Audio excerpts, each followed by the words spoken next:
আপনি কোনো একটা দিন সারাদিন অফিসে কাজ-টাজ করে সন্ধ্যেবেলা বাড়ি ফিরলেন। আপনার খুব খিদে পেয়েছে এবং সারাদিনের কাজের ফলে আপনি খুবই ক্লান্ত। আপনি একটা ওয়েট লস ডায়েটে আছেন। ডিনারে আপনার খাওয়ার কথা একটা ৫০০ ক্যালোরির মধ্যে ধরুন কিছুটা রাইস, তার সাথে কিছুটা বয়েলড ভেজিটেবল এবং চিকেন ব্রেস্ট। এটা আপনার ডায়েট। বাট আপনার খাবার রেডি নেই। তো বাড়ি এসে আপনার এত খিদে পেয়েছে, সেই সময় আপনাকে আইদার ওই জিনিসগুলো রান্না করতে হবে। আরেকটা অপশন হলো আপনি পাশের দোকান থেকে কুইকলি ১ প্লেট বিরিয়ানি অর্ডার করতে পারেন। তো আমার সাথে পার্সোনালি তো এরকম হয়েছে যে এরকম সিচুয়েশনে আমি বিরিয়ানি অর্ডার করে খেয়ে নিয়েছি এবং প্রবাবলি আপনিও সেটাই করবেন। কারণ ওই মুহূর্তে আপনার খিদে পেয়েছে এবং সারাদিনের ক্লান্তির পর রান্না করার ইচ্ছা আপনার আর থাকবে না। তো এইটা করার পরই কি হবে?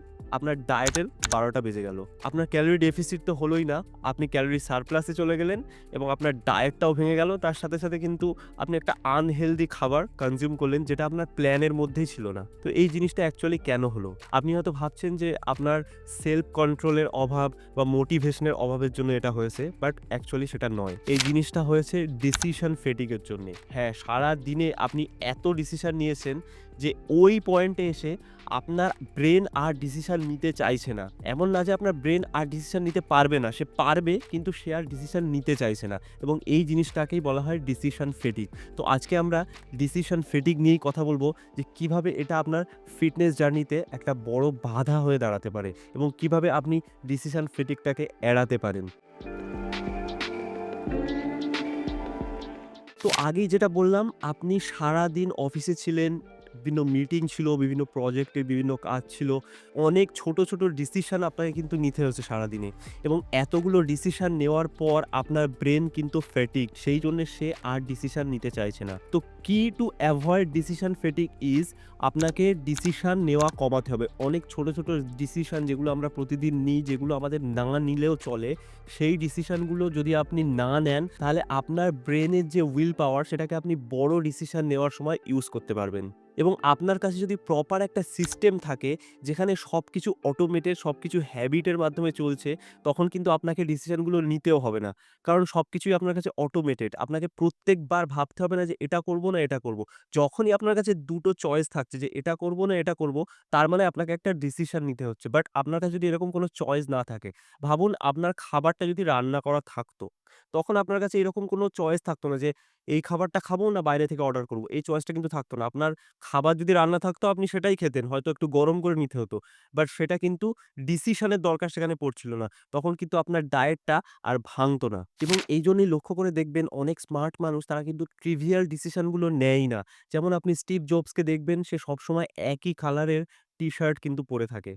এরকম আরো অনেক মানুষ আছে যারা এই জামা-কাপড় আমি কোনটা পরবো আজকে এই ডিসিশনটা তারা নেয় না। তারা একই কালারের জামা ইউজ করে যাতে তাদের প্রত্যেকদিন ওই সামান্য ডিসিশনটা যে আজকে কোন জামা পরবো, কোন জুতো পরবো এই ডিসিশনটুকু তাকে না নিতে হয়। কারণ এই যে জিনিসটা কোন জামাটা পরবো এটা আপনার মনে হচ্ছে একটা ছোট্ট ডিসিশন। বাট এইরকম ছোট, ছোট ডিসিশন নিতে, নিতেই আপনার ব্রেইনটা অকুপায়েড হয়ে যায় এবং যখন একটা বড় ডিসিশন নেওয়ার সময় আসে তখন সে কিন্তু আর ডিসিশন নিতে চায় না। তাই যত কম সংখ্যক ডিসিশন নেওয়া যায় সেটা আপনার জন্য কিন্তু ভালো। দেখুন ফিটনেস লাইফস্টাইলের ক্ষেত্রেও এরকম অনেক ছোট, ছোট ডিসিশন আমরা নিয়ে থাকি। ফর এক্সাম্পল অনেকে হয়তো আপনাকে বলবে যে আপনি আপনার ওয়ার্ক প্লেসে লিফটের জায়গায় সিঁড়ি ইউজ করলে বেশি ক্যালোরি বার্ন করবেন। অথবা আপনি যদি আপনার গাড়িটা একটু দূরে পার্ক করেন তাহলে আপনি বেশি ক্যালোরি বার্ন করবেন কারণ আপনি ওইটুকু ডিসট্যান্স হেঁটে যাবেন।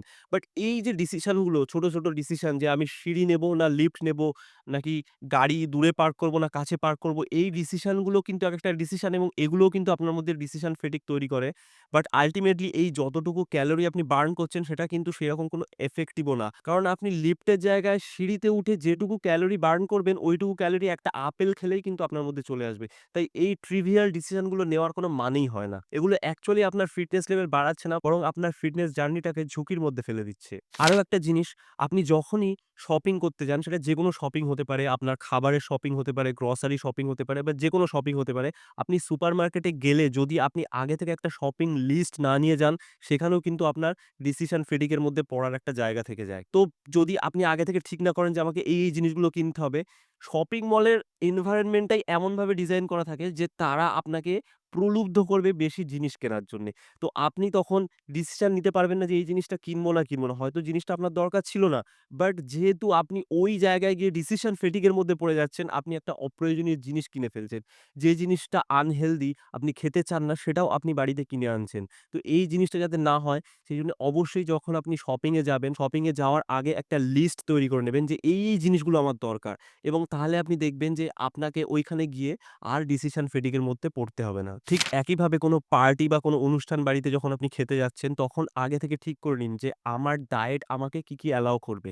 এবং আমি আচ্ছা হতে পারে আপনার ডায়েটে যতটুকু ক্যালোরি অ্যালাও আছে তার থেকে বেশি আপনি একদিন খেতেই পারেন। বাট সেটাও আপনি আগে থেকে ঠিক করে নিন যে আমি মাংস খেলে এইটা খাবো না বা আমি ভাত কম খাবো। কারণ আগে থেকে যদি আপনি ডিসিশন নেন তাহলে আপনি যখন খাবার আপনার সামনে আসবে আপনি জানবেন যে এই খাবারগুলো আমি খাবো আগে থেকে ঠিক করে নিয়েছি। এতটা, এতটা খাবো। বাট যদি কোন ডিসিশন আপনার কাছে আগে থেকে না থাকে, ওই যে ভালো, ভালো খাবার আপনার সামনে যখন আসবে তখন আপনি নিজেকে কিন্তু আর কন্ট্রোল করতে পারবেন না এবং আপনার ডিসিশন ফেটিগ আপনাকে কিন্তু কন্ট্রোল করবে এবং তখন আপনি ভুলভাল জিনিস খেয়ে আপনার ডায়েটের ১২টা বাজিয়ে দেবেন। ঠিক একইভাবে ডিসিশন ফেটিগ যে শুধু ডায়েটের ক্ষেত্রে অ্যাপ্লিকেবল তা না। অনেক মানুষ কি হয় সন্ধ্যেবেলা যদি জিম থাকে, বেশিরভাগ দিন স্কিপ হয়ে যায় জিমটা। বিশেষ করে যারা বিজি ওয়ার্কিং প্রফেশনাল। কারণ সারাদিনের কাজের পর মনে হয় ঠিক আছে আজকে আর জিম যাব না। বাট এই জিনিসটা যদি আপনি সকালে শিফট করিয়ে দেন, আপনার জিমের টাইমটাকে সকালে শিফট করিয়ে দেন, তাহলে কিন্তু দেখবেন আপনার জিম মিস হবে না। কারণ সকালবেলা আপনাকে কোন ডিসিশন নিতে হচ্ছে না। সকালে ফ্রেশলি আপনি উঠছেন, সহজে জিমে যেতে পারছেন।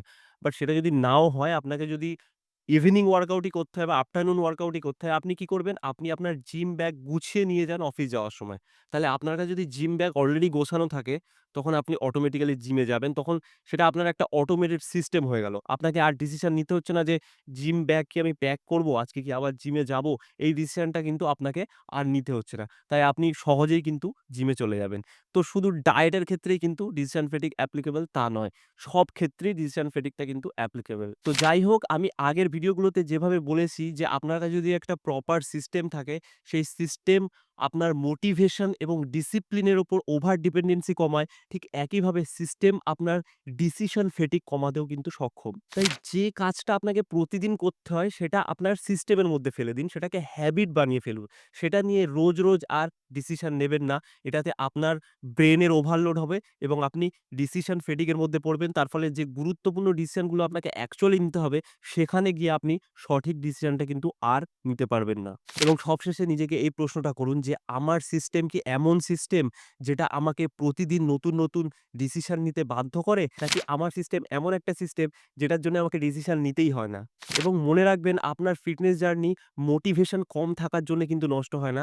এটা নষ্ট হয় ডিসিশন ফেটিগ এর জন্যে। দেখা হচ্ছে পরের ভিডিওতে।